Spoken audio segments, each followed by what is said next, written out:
रवायतें और रिवाज निकाल दें तो शादी ब्याह की तकरीबात बिल्कुल फीकी सी लगती हैं। और अगर दूल्हा के गले में नोटों वाला हार ना हो तो शादी की तकरीब अधूरी सी लगती है। गले में फूलों और नोटों वाले हार जहाँ दूल्हों को नुमाया रखते हैं, वही ये हार दूल्हा से दोस्त और अहबाब की मोहब्बत की अक्कासी भी करते हैं। 10 रुपए के सिक्के की आमद ने नोटों के हार के रिवाज को महंगा कर दिया है। सारी हिफाजत तो दुकानदार को होगा, लास्ट सारी हमें होनी है।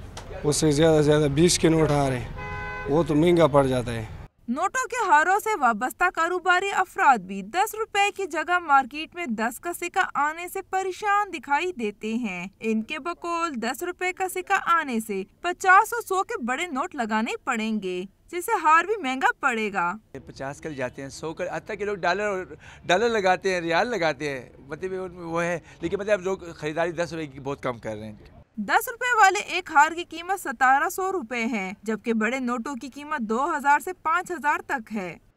शादी ब्याह के मौके पर दूल्हे का सेहरा सजाने के लिए नोटों का हार लाजमी जुज़ समझा जाता है, लेकिन 10 रुपए के सिक्के के अजरा ने इस कारोबार से वाबस्ता दुकानदारों के साथ साथ खरीदारों को भी परेशान कर दिया है। कैमरामैन मिनाजुद्दीन के साथ हिरा शॉ, डॉन न्यूज़, पेशावर।